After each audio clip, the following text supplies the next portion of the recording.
It's rude to barge into one's office unannounced. This isn't your office.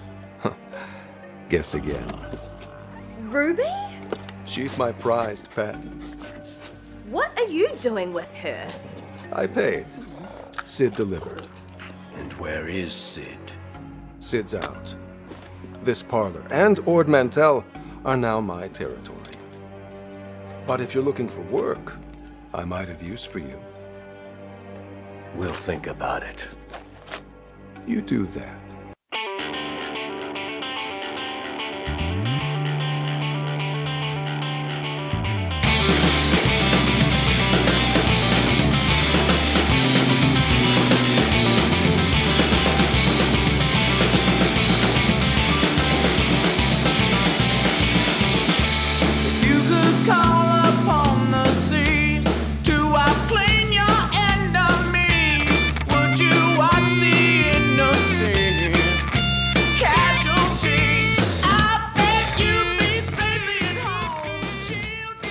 Oh, greetings, Bucketheads. Welcome back to Bad Batch Friday. Mavar Tigar.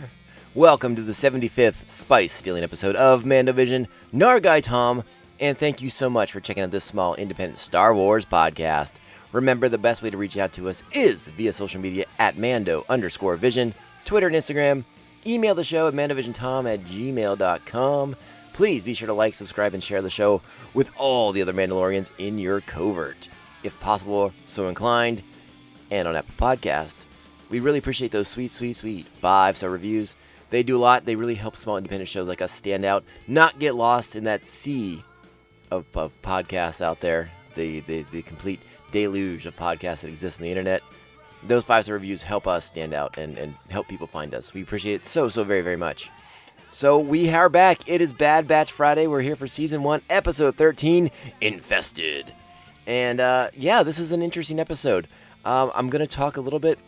Well, you know what? I'll talk about it now as sort of like the preamble for the show, so that when we get to the show proper, we can just dive into the episode itself, and we don't have to worry about my side tangents. I was a little surprised by this episode because I thought for sure we were going to get an escalation of things, more direct consequences from the Batch's involvement on Ryloth in last week's episode, in the two-parter, basically, from Ryloth, centering around the Syndulla family. That we didn't have that this week. Like I said, that was the surprise to me. I was a little thrown off by that at first. And maybe I think that's definitely my own fault. Because I sort of had maybe convinced myself that it's like, oh, these final 4 episodes, we're really going to start ratcheting up the tension and building towards the Season 1 finale here, where, brother versus brother, with Crosshair on the side of the Imperials and the Batch, just kind of on their own side for the moment. And maybe it would be forcing the Batch to choose a side. And, that may be still where we end up. But that ratcheting up of the tension didn't come this week. And again, that's on me for thinking that it was going to be that way. So I'm not disappointed in this episode at all. I actually really enjoyed this episode. Much like some of the other episodes we've talked about, I've really begun to enjoy reading people's reviews of the episodes. And the negative reviews in particular are my favorite. The ones that call the show, as filler episodes, side missions, and stuff like that. And I've defended I've defended side mission episodes in the past, and I will continue to defend them because they are important experience gathering episodes for these characters. Much like when you play a role playing game on your PlayStation or your Xbox or whatever it is. I mean, or tabletop game. If you're a tabletop gamer, cool. But you know how it is. Sometimes you gotta do the side quests, build up that experience, so you can do cooler things down the road. And that's sort of what this episode is. That's sort of what a lot of the side episodes of the Bad Batch are, the ones that aren't super deep in the mythology.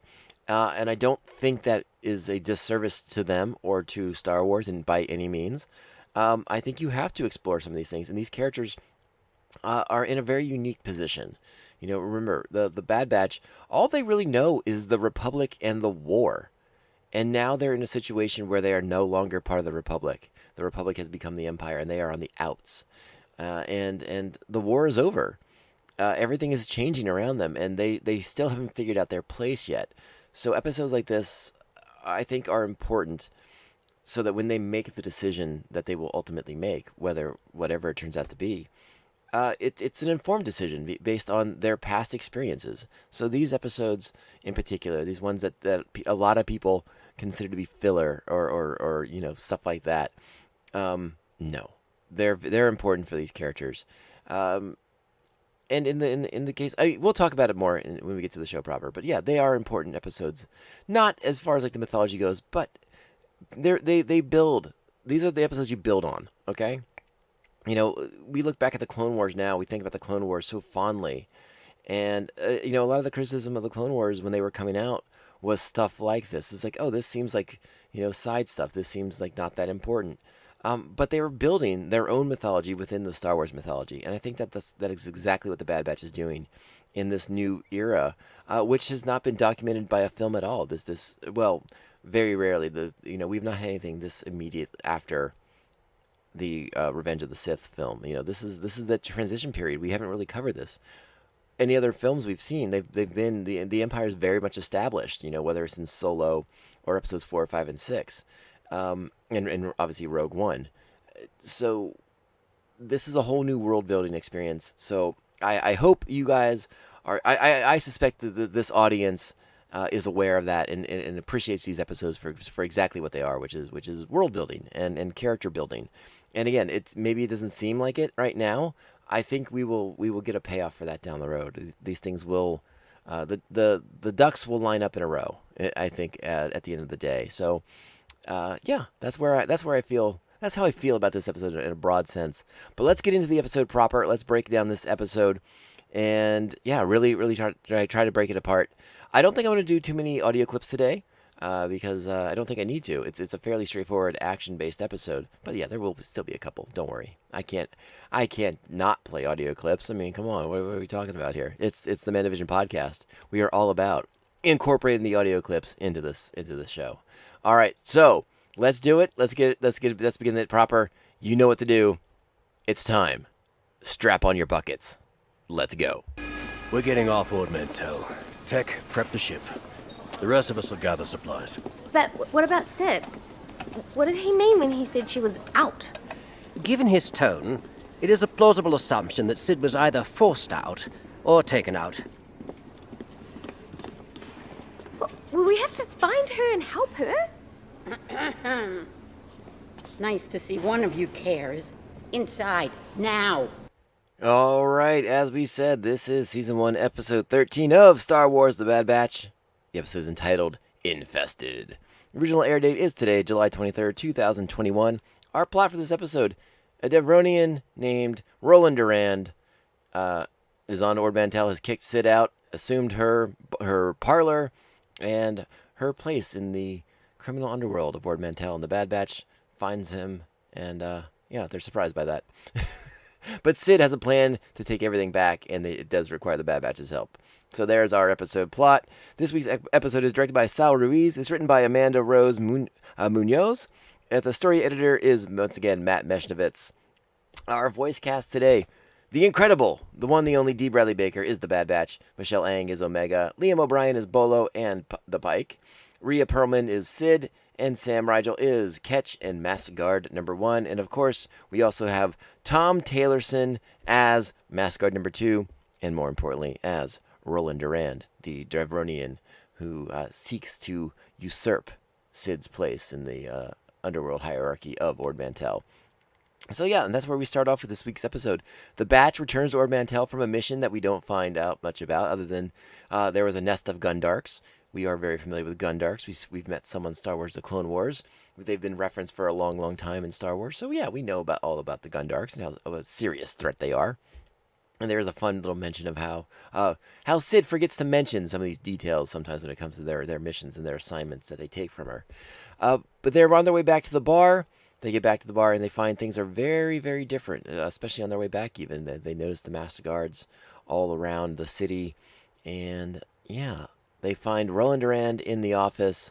They find that Sid has been replaced. And they don't seem to like that very much. They've always sort of had an uneasy relationship with Sid.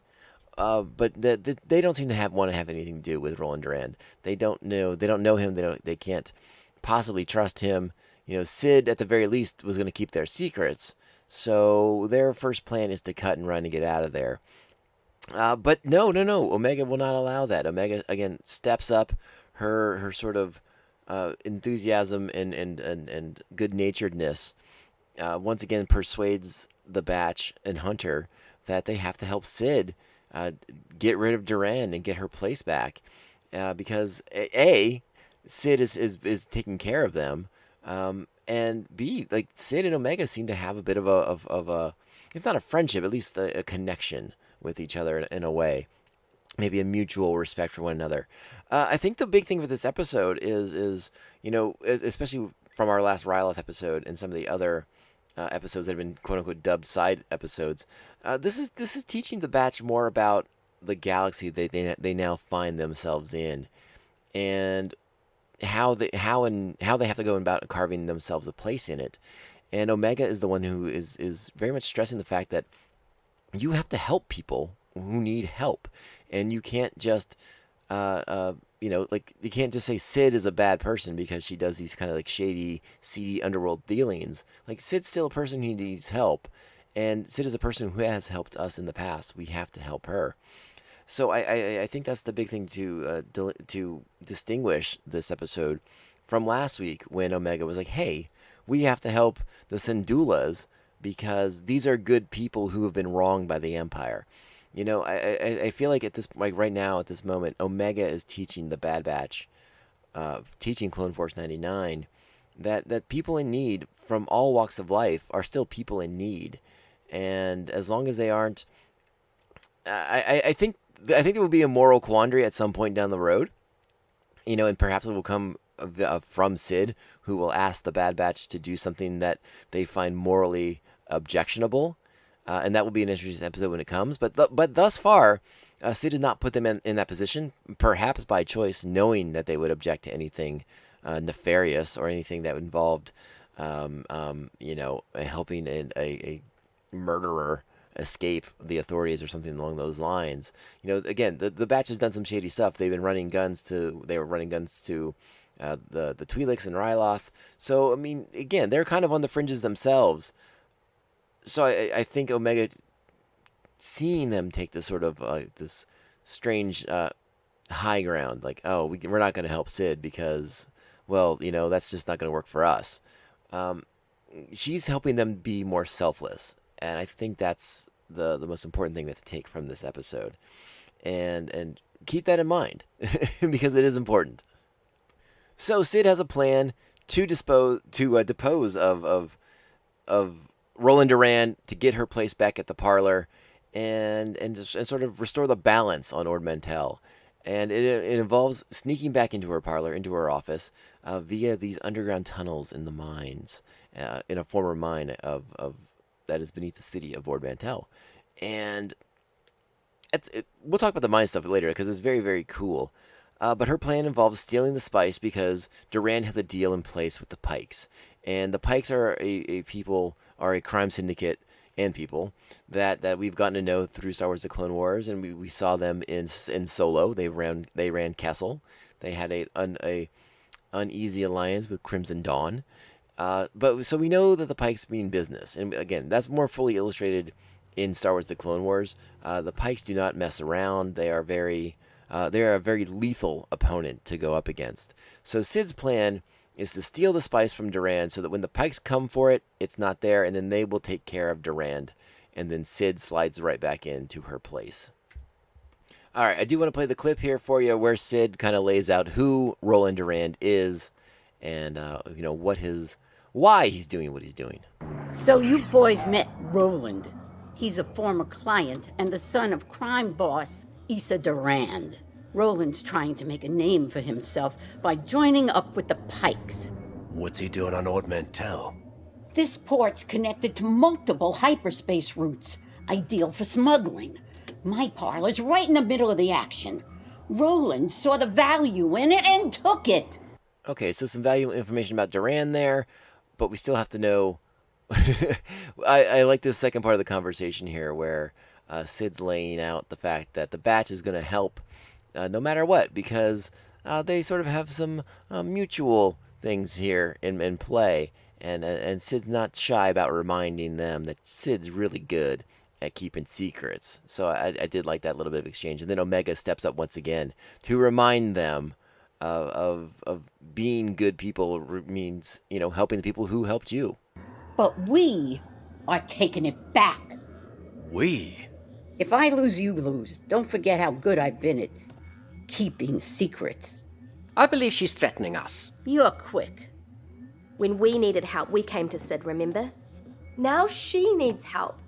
We can't just walk away. You tell him, Tiny. So what's your plan? We should also mention, it was played in the clip earlier in the episode, that Roland Durand is the client who wanted to procure Ruby from the earlier episode this season. So, kind of coming full circle on that plot thread as Omega sort of reconnects with Ruby. And kind of some fun stuff with Ruby there. It's sort of use Ruby as a bit of a, kind of like a dog in a lot of senses. But, let's not go to that strict comparison. But, very canine-esque qualities in Ruby. But, yeah, fun to see that little creature come back into play. And just who that mysterious buyer was looking to procure her.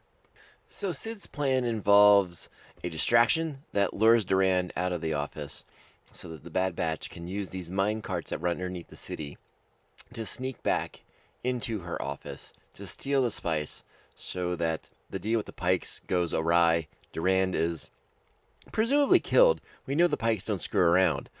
So I think that's a little vicious of Sid, but maybe understandable too. But the Batch just seems to kind of go along with that part. They don't raise many questions as far as that goes. But we will get to an interesting turning point with that situation at the end of the episode.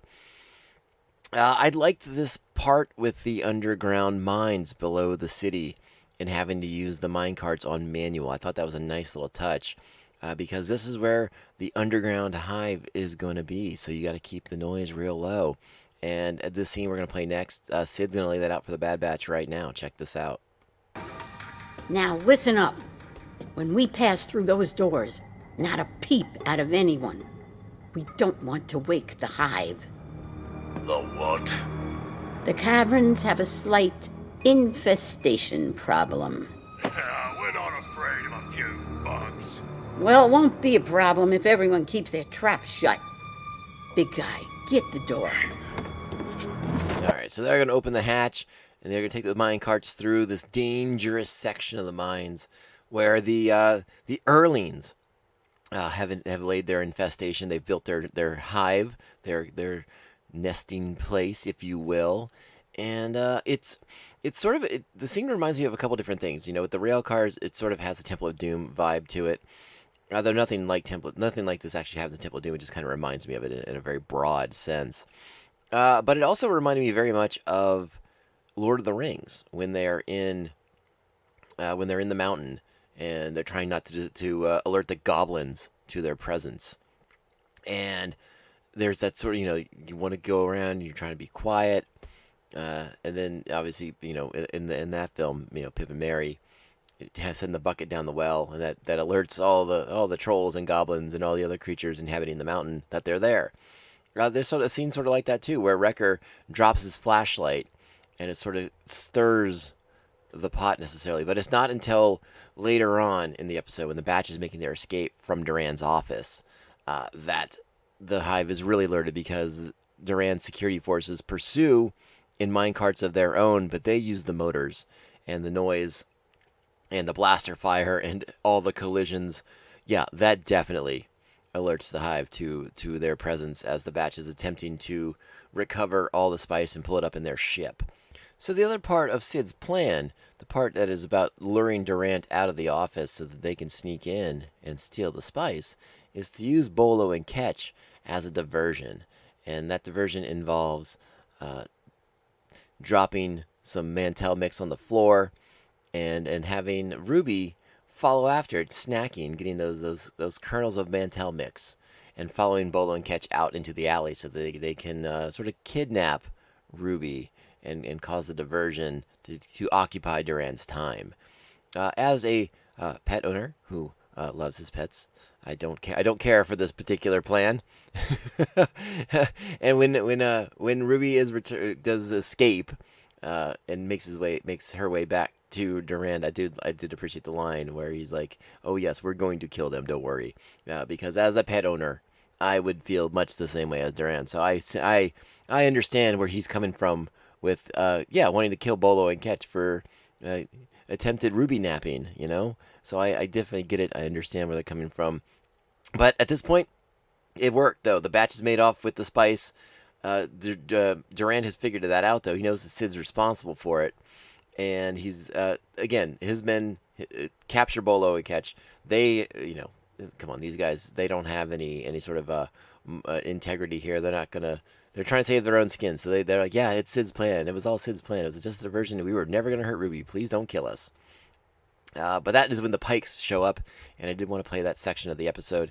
Check this out, because the Pikes mean business, and they have no time for Durand, who makes a lot of threats against the Pikes, and that's not going to be nice. Where is our payment? The shipment was stolen. You'll get your money, but I need more time. We did not come to hear excuses.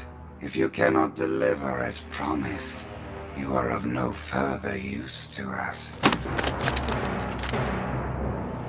I said you'll get your money. I suggest you go back to Obadiah and wait.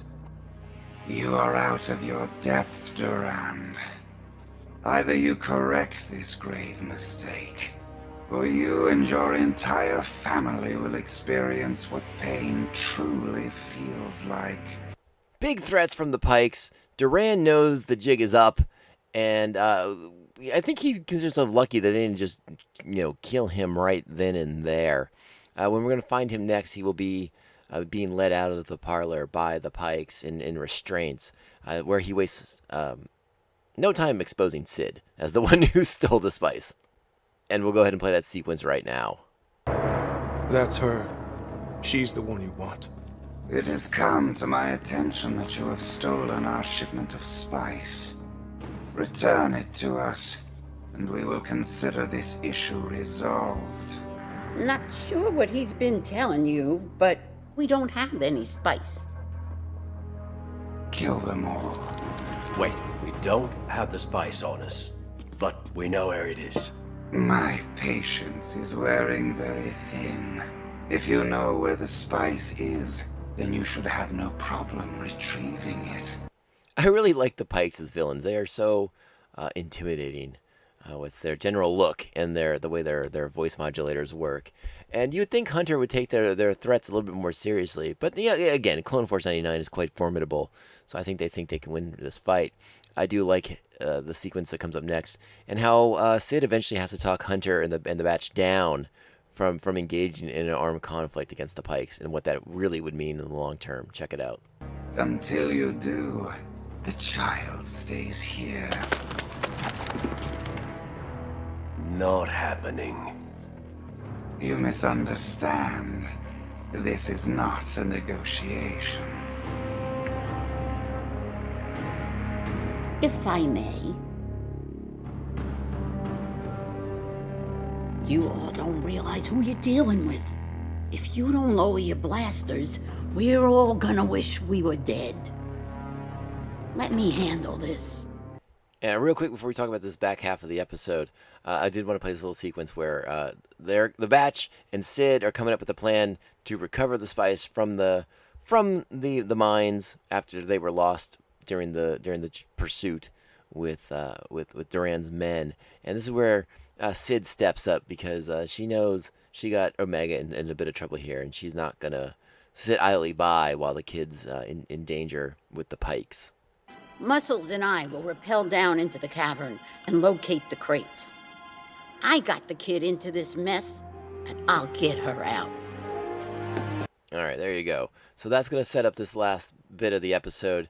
There's some other good stuff coming up here where Omega and Durand begin to sort of I don't want to use the word bond. It's not right, but they begin to have a dialogue and begin to have an understanding of one another. And I think we may be playing that sequence here in just a second. Don't try it. They'll kill you. If your friends don't return the spice, we're both dead. That's what happens when you meddle in other people's business. Us? You're the one who took Sid's palace from her. You take what you want. That's the Durand way. It's a tactic my mother's perfected. So she's a criminal too? Ugh, you make it sound so undignified. If she saw me now. And here comes Ruby to sort of cement the fact that maybe Durand should like and maybe trust Omega a little bit because of the way Ruby connects with her.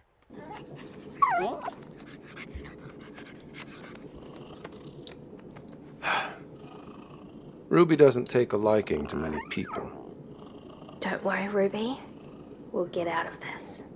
All right, so let's get back to the batch because I do have one interesting kind of. This is an observation. I don't know if I'm way off base here. I don't know. I've watched the episode at least twice now, and I don't know if I missed it both times. I'm very curious about how this mine is set up and how it's all structured because, at the beginning of the episode when they're first going to the mine and they're going to go underground to get to those mine carts, it seemed like they were fairly close to the spaceport when they do that and they get those mine carts. And again, they're just going to Sid's office. I don't know if they have to take a roundabout sort of way to get there. You kind of go out of the city and you loop back around and then it comes back underneath Sid's office that way. I think in my mind it would have been a more direct sort of thing. But again, I don't know how this mine rail system is set up. So when the batch gets on their ship and they're going to go out to where the hive is and recover the spice containers, they're way out there. Where this giant crevice is and where this infestation is inhabiting and taking root in Ormantel. I don't know. Again, maybe I missed a piece of dialogue, and if there's something in there that I did miss, by all means, reach out, let me know what I missed, and help me connect those dots. But yeah, they flew way the heck out there to get to that crevasse where they could access the hive and recover the spice. And again, as we would expect, the infestation attacks, the Earlings attack, making it a tad more difficult for the batch to recover the spice, but they do, and Sid and Wrecker do a great job recovering that spice because that's their mission. The mission will be accomplished, and Tech is able to put together like a light bomb because the Earlings are very light sensitive. So that was a really rather ingenious creation of his on the fly that will help his friends immensely. So let's check out the returning of the spice to the Pike Syndicate and how this all shakes out in these final moments for Durand and Omega.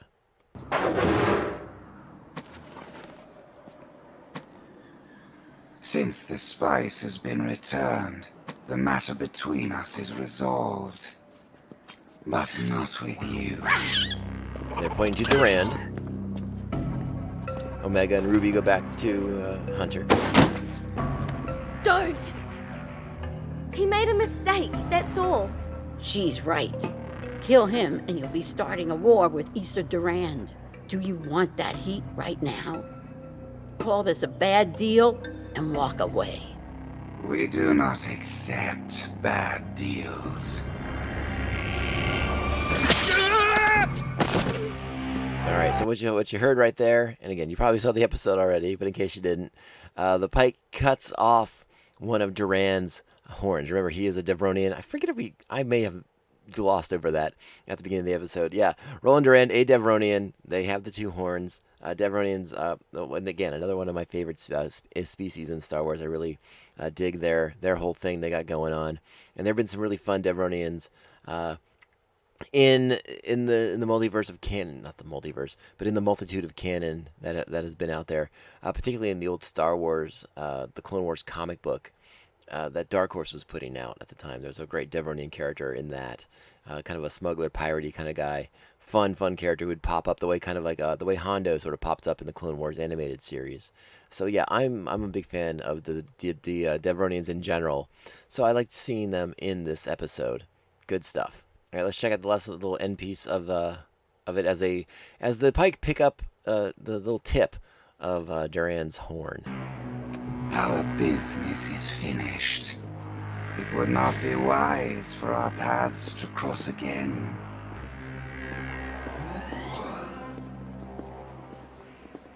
And now Durand will address Omega. Are you okay? It's a small price to pay.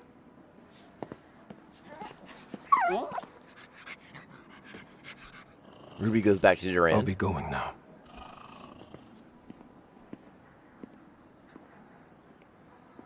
And now Come on, boys. First round's on me. You owe us way more than that. Don't push your luck.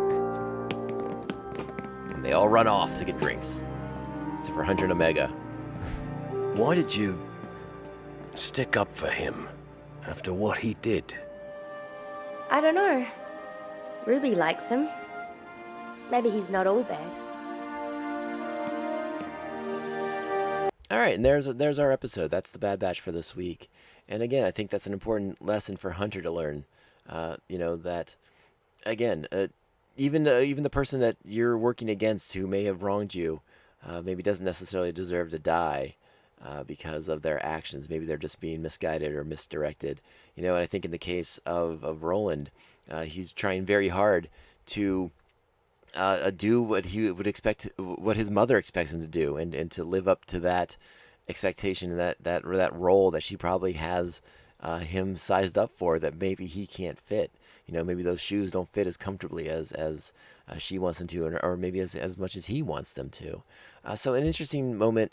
And again, I think this episode is important for Hunter. As the Batch, again, the Batch doesn't have a set role yet. They're running these missions and these kind of seedy, shady things for Sid because it's paying the bills and it's keeping them off the radar and keeping Omega safe. But I don't think this is a long-term solution for them, and I think Hunter's aware of that. But they haven't quite figured out who they want to be in this new empire, and in this new Imperial-ruled galaxy, I should say.